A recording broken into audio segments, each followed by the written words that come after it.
8:15 p.m.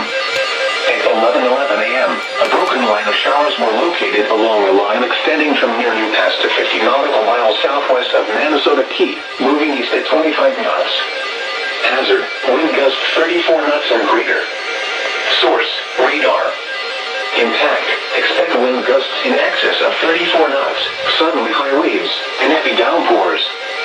Make sure all on board are wearing life jackets.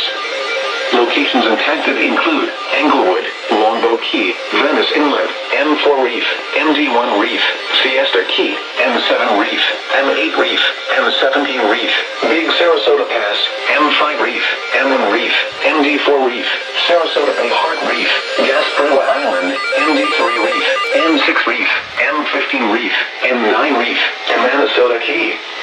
Move to safe harbor until hazardous weather passes.